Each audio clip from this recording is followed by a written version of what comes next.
শীতের সন্ধ্যায় এরকম গরম গরম নরম তুলতুলে ফুলকো ফুলকো মালপোয়া পিঠেগুলো খেতে কার না ভালো লাগে। আর কোনো রকম চালের গুঁড়ো করার ঝামেলা ছাড়াই এত সুন্দর ফুলকো ফুলকো মালপোয়া পিঠেগুলো বাড়িতে খুব সহজভাবেই তৈরি করে নিতে পারবেন। আর খেতেও হয় দারুণ টেস্টি। তো চলুন দেখে নিই। নমস্কার বন্ধুরা, ওয়েলকাম টু প্রিয়ার রান্নাঘর। নতুন একটা রেসিপি দেখার জন্য সবাইকে স্বাগত জানাই।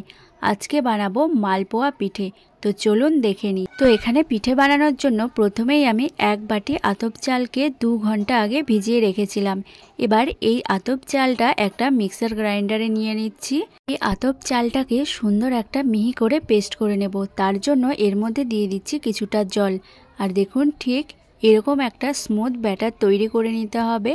খুব বেশি কিন্তু এখন পাতলা করিনি।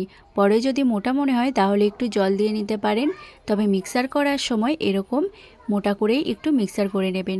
এইবার একটা ছাঁকনি নিয়েছি, ছাঁকনির ওপরে ব্যাটারটা দিয়ে দিয়েছি, দিয়ে চামচ দিয়ে এইভাবে একটু নাড়াচাড়া করে ব্যাটারটা একটা বাটির মধ্যে নিয়ে নিচ্ছি।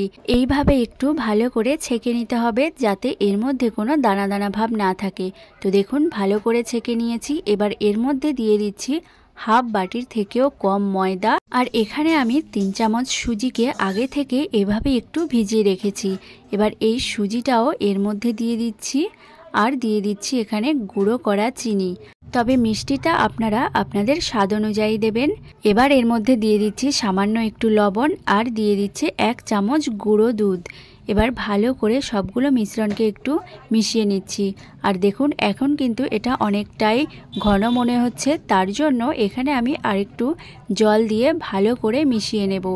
আর এখানে জলটা কিন্তু খুব অল্পই দিয়েছি, তবে আপনারা চাইলে জলের পরিবর্তে এখানে দুধটাও দিতে পারেন।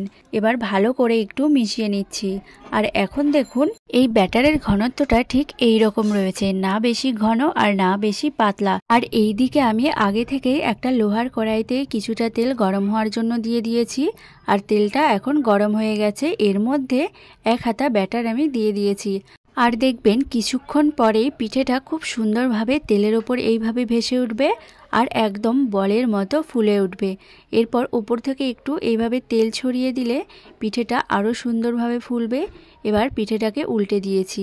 আর এই পিঠেটাকে এইভাবে একটু উল্টে পাল্টে ভেজে নেব, তবে আপনারা চাইলে এর থেকে একটু লালচে করে ভেজে নিতে পারেন। তো দেখুন, এখানে এই পিঠেটা হয়ে গেছে। এবার পিঠেটাকে নামিয়ে নিচ্ছি। বাকি পিঠেগুলো ঠিক একইভাবেই ভেজে নেব। এইভাবে একবার এরকম মালপোয়া পিঠেগুলো বানিয়ে দেখবেন। একেবারে চালের গুঁড়ো করার ঝামেলা ছাড়াই এত সুন্দর ফুলকো ফুলকো মালপোয়া পিঠেগুলো তৈরি হবে। তো এইভাবেই সবগুলো পিঠে আমি ভেজে নিচ্ছি। তো দেখুন, এখানে সবগুলো পিঠেই খুব সুন্দরভাবে ভেজে নিয়েছি। আর পিঠেগুলো এখনও কতটা ফুলকো ফুলকো আছে, একটা ভেঙে দেখিয়ে দিচ্ছি ভেতরটা কতটা সুন্দর নরম তুলতুলে। এইভাবে একবার অল্প সময়ের মধ্যেই ঝটপট এই পিঠেগুলো বানিয়ে দেখবেন, খেতে কিন্তু দারুণ লাগে। এই মালপোয়া পিঠেগুলো খেতে যে এত ভালো লাগে, একটা দুটো খেয়ে মনই ভরবে না। তো আজকের এই সহজ মালপোয়া রেসিপিটি যদি ভালো লেগে থাকে চ্যানেলটি প্লিজ সাবস্ক্রাইব করে দেবেন, আর লাইক কমেন্ট শেয়ার করে দিয়ে পাশে থাকবেন।